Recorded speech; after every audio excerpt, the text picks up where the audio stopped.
Bismillahirrahmanirrahim. Assalamualaikum warahmatullahi wabarakatuh. Bismillahirrahmanirrahim. Alhamdulillahi hamdan katsiran tayyiban mubarakan fi kama yuhibbu rabbuna wa yardah. Asyhadu an la ilaha illallah wahdahu la syarika lah wa la na'budu illa iyyah. Wa asyhadu anna Muhammadan 'abduhu wa rasuluhu la nabiyya ba'dah. Allahumma shalli wa sallim ala nabiyyina al-karim Muhammad ibn Abdullah wa ala alihi wa sahbihi wa tabi'ihim wa man tabi'ahum bi ihsanin ila yaumil qiyamah. Amma ba'du, qala Allah ta'ala fi kitabihil karim wa huwa asdaqul qailin. Ya ayyuhalladzina amanu taqullaha haqqa tuqatih wa la tamutunna illa wa antum muslimun. Ya ayyuhalladzina amanu taqullaha wa qulu qawlan sadida yuslih lakum a'malakum wa yaghfir lakum dhunubakum. Wa may yuti'illaha wa rasulahu faqad faza fawzan 'azima. Wa qala Rasulullah sallallahu alaihi wasallam fa inna asdaqal hadithi kitabullah ta'ala wa khairal huda huda Muhammadin sallallahu alaihi wasallam wa syarral umuri muhdatsatuha wa kullu muhdatsatin bid'ah wa kullu bid'atin dhalalah. Ma'asyiral muslimin rahimani Allah wa rahimakum. Hadirin jamaah Masjid Al-Fatah yang mudah-mudahan dirahmati Allah Subhanahu wa taala. Kita awali kajian kitab tauhid ini dengan memanjatkan puji syukur kita kepada Allah Subhanahu wa taala yang telah memberikan taufik serta hidayahnya kepada kita sekalian, sehingga dengan taufik dan hidayahnya kita sama-sama bisa hadir di majlis yang mulia ini. Yang mudah-mudahan majlis ilmu ini menjadi wasilah kita untuk bisa mendapatkan surga Allah Subhanahu wa taala. Salawat serta salam tak lupa kita sampaikan kepada Nabi kita Nabi Muhammad sallallahu alaihi wasallam beserta para keluarganya, para sahabatnya, para pengikutnya yang senantiasa istiqamah di dalam menjalankan sunnah-sunnahnya. Ma'asyiral muslimin, a'azzani Allah wa iyyakum, kaum muslimin yang mudah-mudahan dimuliakan Allah Subhanahu wa taala. Masih berbicara tentang sekitar riya. Satu ibadah yang akan bisa, satu sifat hati yang disebut dengan riya yang akan bisa menghilangkan pahala seseorang ketika dia beribadah disebabkan karena riya, yang bisa merusak ibadahnya, sehingga wajib bagi kita untuk mengetahui tentang riya. Hadis yang disampaikan dalam riwayat Abu Sa'id Al-Khudri radhiyallahu anhu dengan hadis yang marfu'. Artinya hadis yang marfu', al-hadis ma balagha ila Rasul, hadis yang sampai kepada Rasulullah sallallahu alaihi wasallam. Itu disebut hadis yang apa? Marfu. Apa kata Rasulullah sallallahu alaihi wasallam? Ala ukhbirukum bima huwa akhwafu 'indi minal masihid dajjal. Para sahabat, kalau bahasa kita, Rasulullah SAW mengajak bicara, mengajak dialog dengan pertanyaan. Hai para sahabat, ala ukhbirukum,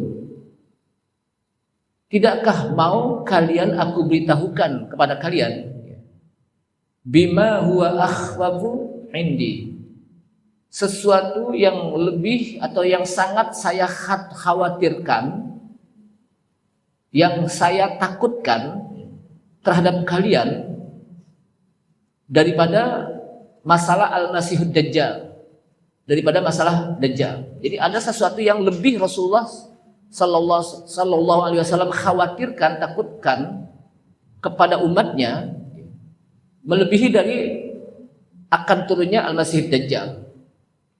Qalu, maka para sahabat menjawab, bala, ya mau. Dengan jawaban kesungguhan, bala, ya betul saya mau. Qala, maka kata Rasulullah SAW jawabannya, asyirkul khafi, syirik yang tersembunyi. Syirik yang tersembunyi, yang tersimpan, yang gak kelihatan. Bagaimana penjelasannya? Yaqumur rajulu fayuzayyinu salatahu lima yura man nadhara rajulun ilaih. Seseorang berdiri untuk melaksanakan sholat. Jadi ini dikasih contoh oleh Rasulullah SAW tentang asyirkul khafi. Seseorang berdiri untuk melakukan sholat, fayuzayyinu sholatahu, kemudian ia menghiasi sholatnya lima yura, agar terlihat man nazara rajulun ilahi, oleh orang-orang yang memandang kepada orang tersebut. Jadi ketika dia sholatnya itu dicakep-cakepin di depan orang. Apalagi kalau jadi imam, itu kesempatan banget itu. Dipanjang-panjangin bacaannya, bahasanya juga dimedok-medokin. Kalau kita bilang apa? Bahasa Al-Quran dimedok-medokin, biar kenal. Tapi kalau di rumah sih biasa aja bacaannya gitu. Nah, ini namanya apa? Berubah. Jadi ibadahnya itu berubah, di rumah beda, di masjid beda. Nah, itu namanya orang tersebut riya. Kenapa? Karena ada tujuan yang dilakukan ketika dia beribadah, agar bisa dilihat oleh orang. Habis dilihat oleh orang, dapat pujian deh. Inilah yang ditunggu oleh orang tersebut. Dapat apa? Dapat pujian. Ini orang cakep banget bacanya. Ini orang lama banget sholatnya. Jadi apa? Dapat pujian. Ketika dapat pujian, tambah lagi penyakitnya lagi. Apa itu? Hatinya berbunga-bunga. Oh iya, kalau gitu yang paling hebat. Muncul lagi yang namanya apa? Al-ujub, rasa bangga, mengagumi terhadap ibadahnya sendiri. Jadi dari riya itu muncul ujub, muncul kesombongan. Kayaknya di sini nggak ada lagi ibadah gue doang nih. Jadi muncul sombong, macam-macam lah gitu. Itu dimulai dari apa? Dari riya. Dan inilah yang ditakuti oleh Rasulullah SAW dibandingkan dengan Al-Masih Ad-Dajjal. Jamaah sekalian, hadis yang diriwayatkan oleh Abu Sa'id Al-Khudri radhiyallahu anhu, salah seorang sahabat Nabi yang juga banyak meriwayatkan hadis, disebut dengan Abu Sa'id Al-Khudri. Kalau disambung menjadi Abu Sa'idinil Khudri. Tidak Abu Sa'idil Khudri, tapi Abu Sa'idinil Khudri. Dan dia termasuk juga As-Sahabi Al-Jalil, sahabat yang agung, yang terkenal radhiyallahu anhu. Jadi Abu Sa'id Al-Khudri itu apa? Sahabat yang dikagumi juga oleh sahabat lain.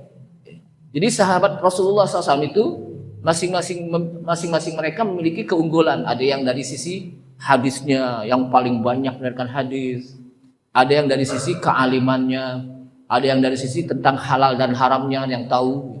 Itu apa? Masing-masing punya apa? Ada yang dari sisi apa?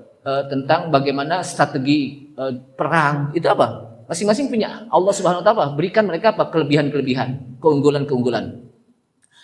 Jamaah sekalian, hadis ini dikenal dengan hadis marfu. Maksudnya apa? Ma wasala ila Nabi sallallahu alaihi wasallam. Hadis yang sampai kepada Nabi sallallahu alaihi wasallam.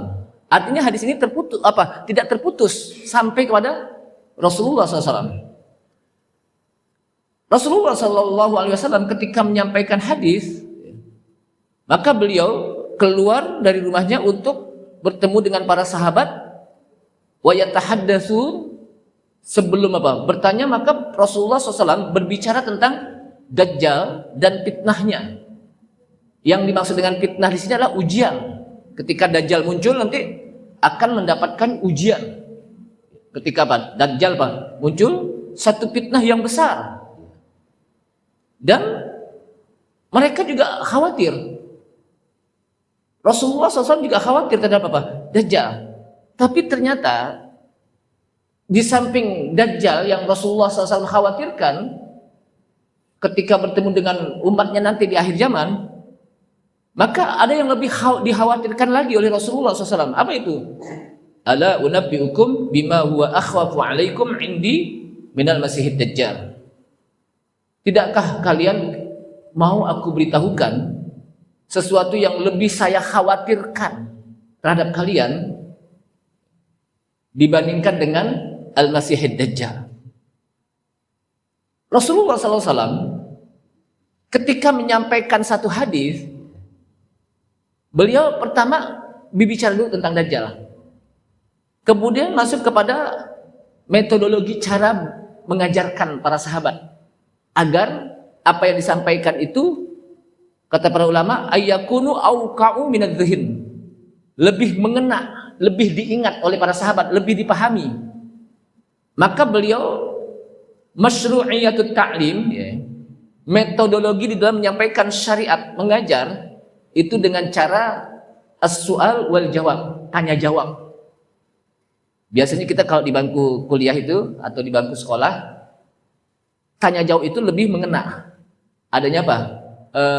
Bukan hanya apa? Prolog sendiri, tapi dialog. Dan itu lebih apa? Mengena. Kenapa? Karena objeknya itu diajak berbicara. Nah, Rasulullah SAW menggunakan metode seperti ini ketimbang metode apa? Berbicara sendiri, monolog. Sehingga kalau monolog itu kadang-kadang ada yang nggak perhatiin, ada yang tidur, tapi di sini nggak ada yang tidur nih, cuman melek semuanya nih. Matanya nggak tidur, ya, tapi hatinya apa? Atau matanya merem, hatinya nggak tidur gitu ya. Itu Rasulullah SAW. Jadi Rasulullah disebutkan apa? Fa'ainaya tanamu wala yanamu qalbi. Dua mata saya tidak tidur, tapi hati saya apa? Melek. Artinya apa? Senantiasa mengingat Allah SWT. Kalau saya nggak tahu nih gimana ini. Jamaah sekalian, jadi ini merupakan metode yang sesungguhnya dipakai oleh Rasulullah SAW. Metode yang lebih mengena, lebih berbekas di dalam hati seseorang, sehingga ketika diajak dialog, bukan monolog, tapi dialog, itu orang akan berpikir, ini kira-kira apa yang disampaikan ini gitu. Apa sih gitu. Sehingga orang apa? Akan menunggu jawabannya. Maka para sahabat kan orang-orang yang mereka haus tentang ilmu. Jadi para sahabat itu apa? Orang yang haus dengan ilmu, pengen tahu betul. Para sahabat itu ketika bertemu dengan Rasulullah SAW, Rasulullah ibadah itu selalu matanya melihat bagaimana cara Rasulullah beribadah. Caranya gimana, sujudnya gimana, bacaan Al-Quran itu. Kenapa? Karena mereka haus terhadap apa? Ilmu. Itu sahabat. Nah, salah satunya Rasulullah menyampaikan metode thariqatus su'ali wal jawab, metode tanya jawab. Kenapa? Karena ketika tanya jawab, maka ini akan berbekas dalam hati seorang. Orang kepengen tahu, menunggu jawabannya apa sih? Jawabannya dari Rasulullah SAW. Gitu. Dan lebih diingat ketimbang menyampaikannya secara apa? Monolog. Cuma sendiri dia ngomong gitu. Tapi kalau dialog, ajak bicara. Jamaah sekalian, asyirkul khafi, syirik yang tersembunyi. Artinya seseorang dicontohkan oleh Rasulullah SAW dalam hadis ini, salah satu yang dicontohkan adalah seseorang sholat, melakukannya fayuzayyinu sholatahu, kemudian sholat itu dihiasi lima yura, bagi agar apa? Terlihat man nadhara rajul billahi, seseorang yang melihat kepada orang tersebut yang sedang apa? Sholat. Jadi ketika dia sholat, ini contohnya cuma sholat doang, tapi bukan berarti hanya sholat saja yang terjadi ketika orang ria. Semua ibadah itu bisa apa? Terjadi ria. Cuman salah satu yang dicontohkan oleh Rasulullah SAW apa? Tentang sholat. Kenapa? Karena sholat itu sering kita. Tiap hari kita apa? Sholat. Tiap hari gak sholat? Tiap hari sholat. Kalau haji kan seumur hidup sekali. Itu pun kalau apa? Kalau mampu. Makanya tidak dicontohkan situ. Kenapa? Karena sholat. Dan yang kedua, sholat itu menjadi apa? Sebuah amalan yang nanti akan dimintai pertanggungjawaban oleh Allah Subhanahu wa Ta'ala. Sehingga yang dicontohkan apa? Sholat. Dan sholat juga termasuk afdhalul ibadah, amalan yang paling apa? Yang utama. Jamaah, an-riya syirkun khafi. Yang dimaksud dengan syirkun khafi di sini adalah ar-riya. Di mana riya tersebut khafian tersembunyi fin niat. Ketika orang itu apa? Berniat dalam hatinya, saya nih mau bersedekah. Kita nggak tahu niatnya mau kemana nih. Apakah sedekah khusus untuk apa? Karena Allah Subhanahu wa taala atau ada karena yang lain? Atau tujuannya mau apa? Atau amalan hatinya bagaimana? Itu apa? Riya dalam hati. Makanya disebutkan dalam hadis yang disampaikan oleh riwayat Umar bin Khattab radhiyallahu anhu. Satu hadis yang hadis ini hampir semua kitab-kitab hadis mengawali tentang hadis ini. Kata Rasulullah apa? Innamal a'malu binniyat wa innama likulli imri'in ma nawa. Wa man kanat hijratuhu ila Allah wa rasulih fa hijratuhu ila Allah wa rasulih. Wa man kanat hijratuhu lidunya yusibuha aw imra'atin yunkihuha fa hijratuhu ila ma hajara ilaih. Innamal a'malu binniyat. Sesungguhnya semua amalan. Rasulullah SAW menggunakan kalimat amal dengan bentuk jamak, plural, akmal, yang bentuk tunggalnya, bentuk mufradnya amalun, menjadi akmal. Semua amal bin niat, dengan niat, disertai dengan niat, dibarengi dengan niat. Wa inna malikul limri'im manawa. Dan sesungguhnya setiap orang tergantung apa yang dia niatkan. Sebetulnya hadis ini diawali dengan sababun nuzulnya pada saat dimana Rasulullah SAW diajak untuk berhijrah dari kota Mekah ke kota Madinah. Namun Rasulullah SAW meluruskan untuk hijrah tersebut. Niatnya untuk apa nih? Apakah untuk berdagang? Untuk ekonomi? Untuk wanita yang dia ingin nikahi? Atau karena Allah Subhanahu wa taala dan Rasulnya? Maka Rasulullah niatkan diawali dengan innamal a'malu binniyat. Ini namanya sababul wurud. Tapi sababul wurud ini, kalau kita mengambil ungkapan al-ibratu bi umumil lafzi la bi khususis sabab. Al-ibratu bi umumil lafzi, ungkapan walaupun dia ungkapannya itu khusus untuk apa? Hijrah niatnya la bi khususis sabab, bukan hanya untuk itu saja, tapi semua amal. Semua apa? Amal. Dan para ulama mengatakan bahwa hadis ini merupakan nisful ilmi atau juga dikenal dengan nisful amal. Nisful ilmi, nisful apa? Amal. Kenapa? Nisful Islam ya. Sebagian apa? Separuh Islam atau separuh ilmu. Bahkan ada yang mengatakan sepertiga ilmu. Kayak Imam Ahmad bin Hanbal mengatakan bahwa hadis ini apa? Nisful ilmi, separuh apa? Ilmu. Kalau Imam Syafi'i mengatakan sepertiga. Kenapa? Karena amalan itu ada amalan zahir dan amalan batin. Amalan zahir itu amalan yang kelihatan ketika kita sholat. Kelihatan nggak kita sholat? Kelihatan di masjid. Kalau yang nggak kelihatan di rumah berarti nggak datang ke masjid. Kenapa nggak kelihatan? Itu kenapa nggak ke masjid? Biar nggak kelihatan orang. Itu lain lagi tuh misalnya. Jadi ada amalan yang memang perlu dilihatkan atau perlu didengar. Seperti adzan. Adzan itu perlu didengar nggak? Perlu, itu amalan. Tapi juga diluruskan. Dia beradzan itu dalam rangka untuk memanggil orang sholat agar mereka apa? Datang sholat. Bukan biar dibilang suaranya kencang gitu. Bukan dibilang suaranya keras. Jadi diluruskan dengan apa di sini? Sehingga yang kedua, amalan batin. Amalan batin itu apa? Hati. Kalau Imam Syafi'i mengatakan sepertiga ilmu. Kenapa? Karena dalam amalan itu ada amalan ucapan, amalan anggota, dan ada amalan hati. Amalan ucapan diucap. Kita baca Quran. Kita baca Quran pakai apaan dulu? Pakai ucapan lidah atau pakai apa? Pakai anggota. Lidah. Amalan lidah, ucapan. Ada amalan anggota. Tangan kita, mata kita, kepala kita, kaki kita. Seperti sholat, gerakannya. Kan pakai anggota kan? Kita angkat tangan pakai apa? Ya, pakai tangan, namanya angkat tangan. Ya. Kita sujud. Gitu. Ada lagi yang satu, amalan hati. Amalan yang dilakukan oleh hati. Tapi semuanya sama pendapatnya, walaupun yang satu mengatakan zohir, amalan zohir dan amalan batin, yang satu lagi mengatakan apa? Amalan lidah, amalan ucapan, amalan anggota, dan amalan apa? Hati. Makanya di dalam sholat itu semua amalan ada. Baik amalan hati, amalan anggota, dan amalan ucapan. Yang semuanya itu rukun. Ada yang kalau orang ulama bilang apa? Ulama fikih mengatakan ada rukun qauli, rukun qalbi, ya.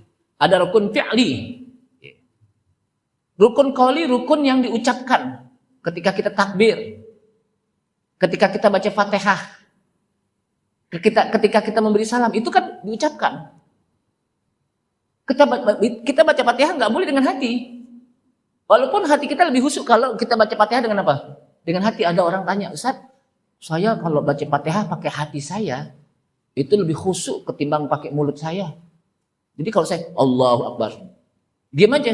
Kok nanti nggak baca? Ada di hati bacanya. Kira-kira sah nggak salat kita? Enggak. Karena dia rukun ucapan. Rukun qauli yang diucapkan. Rukun qauli yang diucapkan. Takbir juga begitu. Allahu Akbar. Saya takbir lebih khusyuk, lebih masuk di hati kalau saya takbirnya pakai hati ketimbang ucapan. Ada nggak begitu? Kira-kira sah nggak itu? Enggak. Kenapa? Karena harus diucapkan. Gitu. Salam juga begitu. Kok ente nggak salam? Hati saya salam. Nggak jadi. Kenapa? Itu ucapan. Nah, baca salam nih yang saya sering apa? Suka dengar orang baca salam. Assalamualaikum warahmatullah. Assalamualaikum warahmatullah. Assalamualaikum. Yang benar apa? Assalamualaikum. Assalamualaikum warahmatullah. Assalamualaikum warahmatullah. Ada yang jadi imam itu, dia baca mungkin karena buru-buru. Assalamualaikum warahmatullah. Assalamualaikum warahmatullah. Kita dengarnya ini bacanya Assalamualaikum, Assalamualaikum. Padahal yang benar hadisnya apa? Assalamualaikum warahmatullah. Riwayat lagi mengatakan wabarakatuh. Ada dalam beberapa riwayat.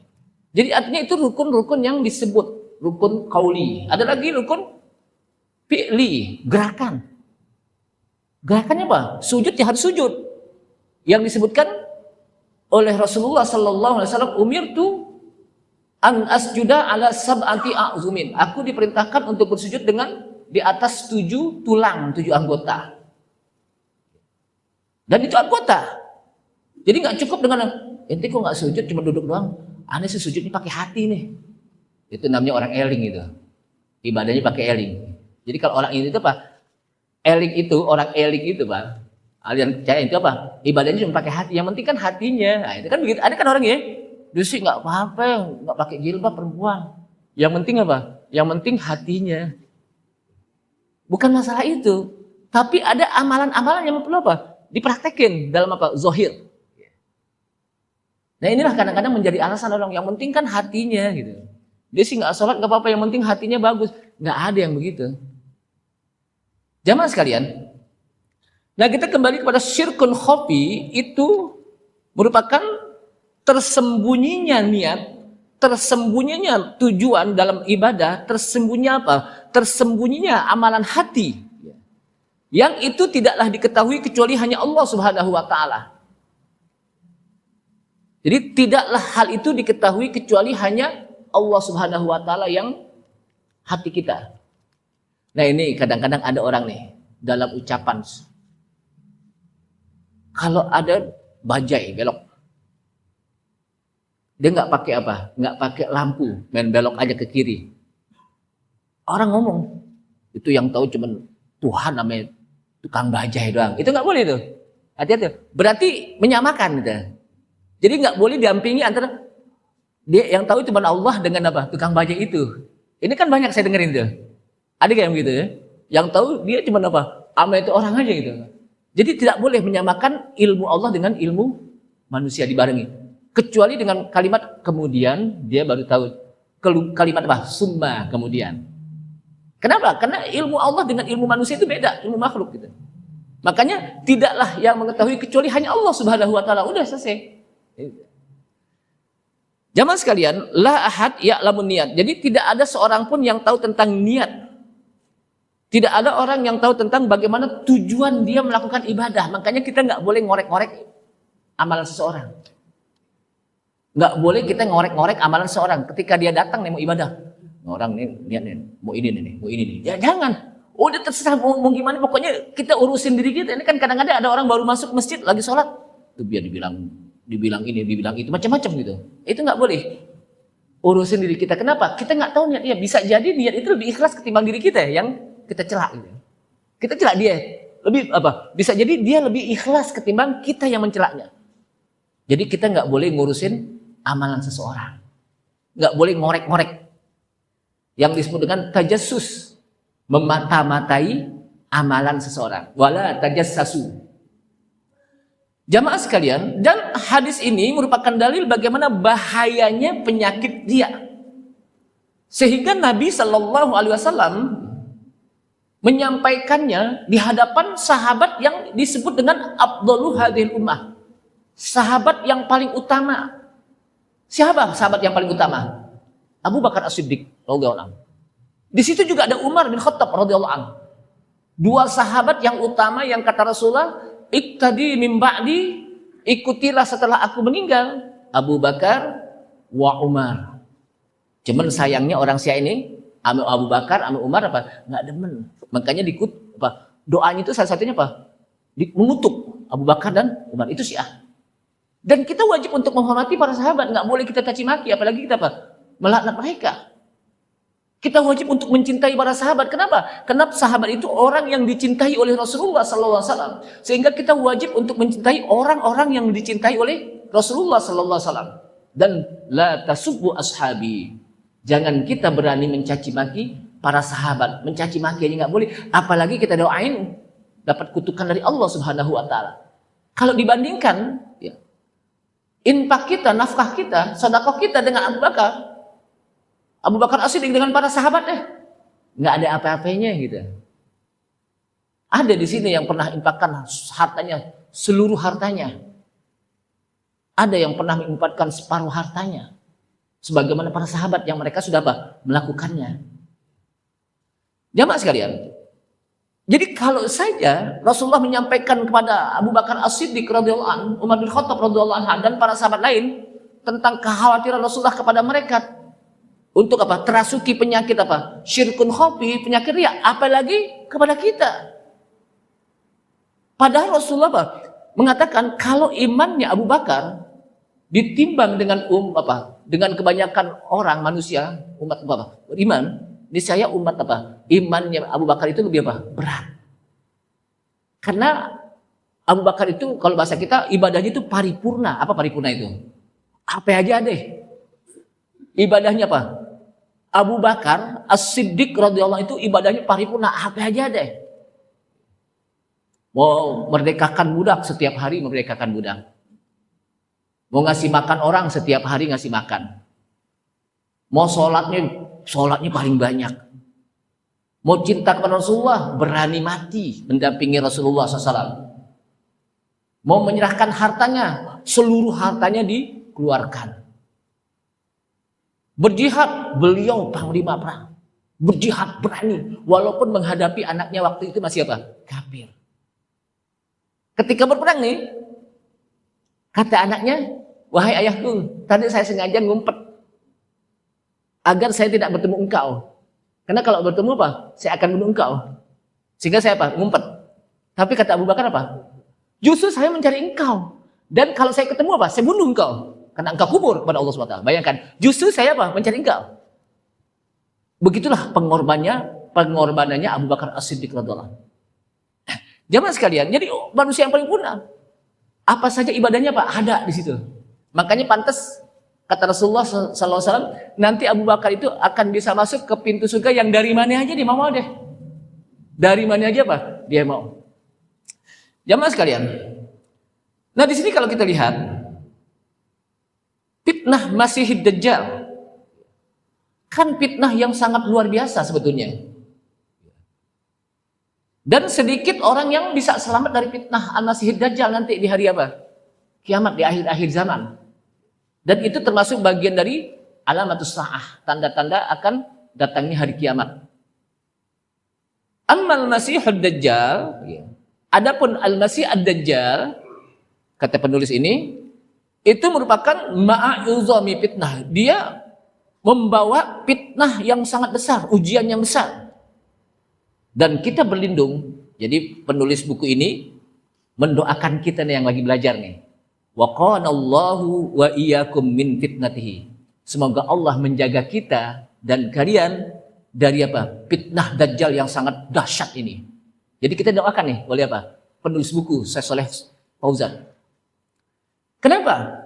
Karena Masih Dajjal itu dararuhu 'alad din. Dia itu bahayanya itu terhadap agama.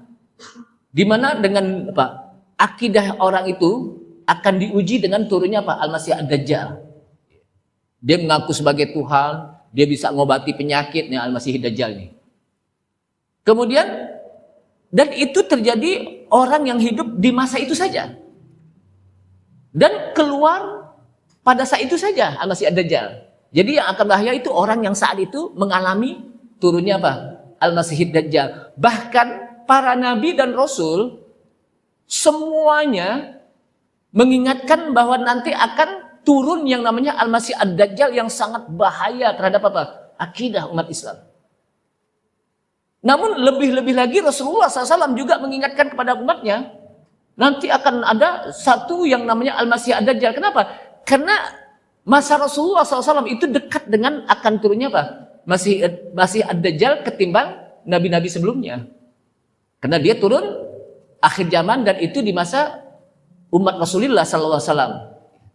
Dan itu Rasulullah SAW juga menyebutkan dalam sebuah hadis pada saat tasyahud akhir, kata Rasulullah SAW dalam apa? Pada saat tasyahud akhir di dalam sholat, faqala ista'idhu billahi min arba'in. Hendaklah kalian berlindung kepada Allah dari 4 hal. Dan ini dibaca pada saat tasyahud akhir di dalam sholat kita. Hendaklah kalian berlindung, jadi disyariatkan untuk membaca doa ini di tasyahud terakhir sebelum kita apa? Salam. Salah satunya doa ini.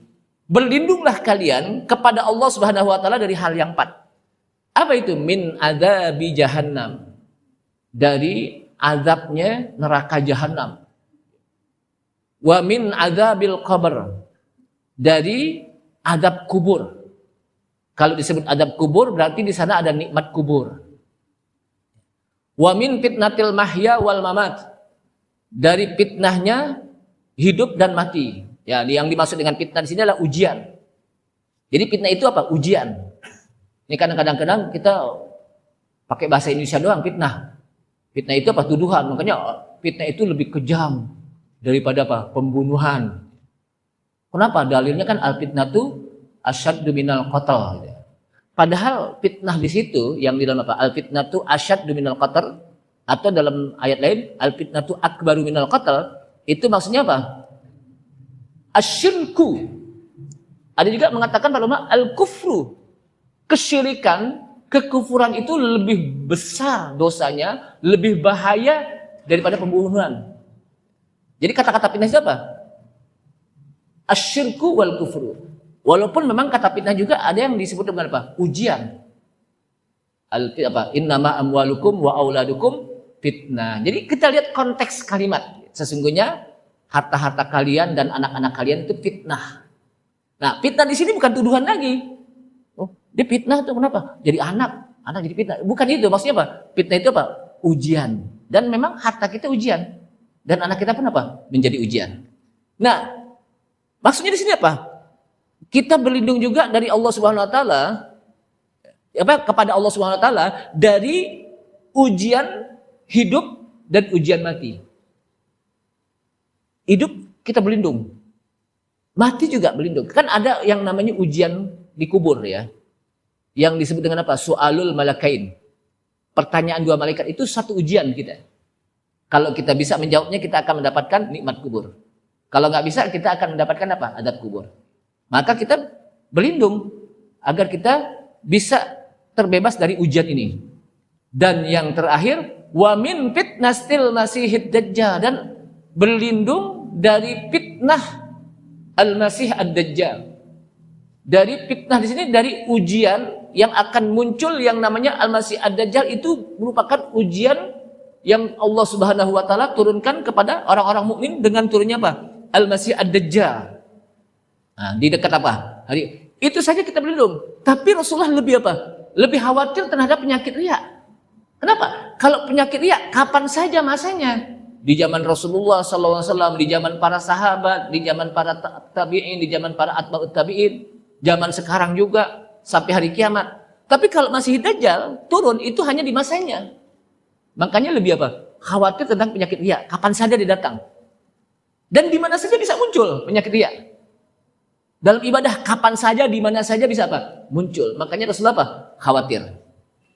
Kemudian kata-kata Al-Masih itu juga disebutkan kadang Nabi Isa itu juga disebut Al-Masih. Isa Al-Masih. Kenapa disebut Al-Masih?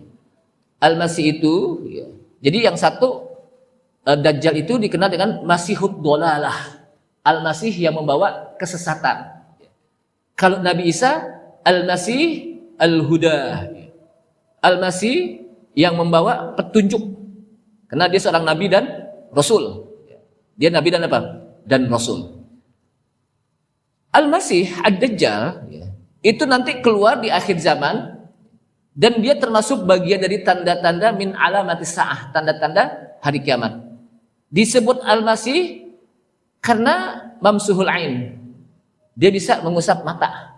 Kemudian orang yang buta apa? Bisa apa? Sembuh. Itu Dajjal tuh. Nabi Isa juga bisa. Dajjal juga bisa. Tapi kalau Dajjal, dia sihir. Dajjal itu apa? Sihir. Tapi kalau Nabi Isa apa? Alaihissalam mukjizat yang diberikan oleh Allah Subhanahu wa taala. Kemudian Dajjal itu juga tanda-tandanya Al-A'war Ad-Dajjal, bermata satu. Matanya apa? Satu. Kalau kita matanya berapa nih? Dua. Dia bermata apa? Satu. Dia betul-betul satu. Bukan gak ada satu gitu. Jamaah sekalian, maka kata Rasulullah, "Ma min nabiyyin illa hadzara ummatahu minad-dajjal." Tidak ada seorang nabi kecuali mereka mengingatkan bahayanya kepada umatnya tentang Ad-Dajjal. Dan Nabi kita juga begitu. Kenapa? Karena umat Nabi Muhammad SAW itu lebih dekat kepada turunnya Dajjal di hari kiamat nanti. Dan ketika turun Dajjal, ya, maka di sana apa? Di sana akan turun, akan memerangi apa? Orang-orang Yahudi akan mengikutinya. Jadi Dajjal itu apa? Turun, maka orang Yahudi apa? Akan mengikutinya. Kemudian turun Nabi apa? Isa. Sebelum turun Nabi Isa, turun namanya apa? Al-Imam Mahdi. Dan dia dari nasab Rasulullah SAW. Ismuhu ismi, kata Rasulullah. Namanya sama dengan namaku. Nama bapaknya juga sama dengan apa? Nama bapakku. Ini yang tidak diragukan lagi keturunan Nabi nih. Yang namanya apa? Al-Imam Mahdi. Tidak diragukan lagi. Kenapa? Karena disebutkan ismuhu ismi. Kata Rasulullah, dia dari keturunanku. Namanya sama dengan namaku. Dan nama bapaknya sama dengan apa? Nama bapakku. Kemudian setelah itu apa? Diperangi. Dan pada akhirnya orang-orang Yahudi kalah. Orang-orang apa? Yahudi kalah. Dan Allah menangkan Islam dan hukum Islam berlaku di dunia. Dan Allah menangkan yang hak. Setelah terjadinya ujian yang luar biasa yang akan dihadapi oleh umat Islam. Dan kita berdoa kepada Allah SWT semoga kita dijauhkan dari dua penyakit. Penyakit riya. Dan juga penyakit yang kita nggak tahu nih, Dajjal nih. Kapan datangnya? Tapi kita apa? Berlindung pada Allah Subhanahu wa taala dari Dajjal Al-Masih. Ini saja, mudah-mudahan Allah Subhanahu wa taala memberikan kepada kita kekuatan iman dan Islam. Diberikan oleh Allah Subhanahu wa taala senantiasa hidayahnya, agar hidayah itu senantiasa berada dalam diri kita, dan ketika mati kita pun membawa iman dan Islam. Dan pada akhirnya dengan iman dan Islam kita, dengan rahmat Allah Subhanahu wa taala, kita nanti di akhirat dimasukkan ke dalam surganya. Subhanallah, asyhadu an la ilaha illa anta, astaghfiruka wa atubu ilaik. Assalamualaikum warahmatullahi wabarakatuh.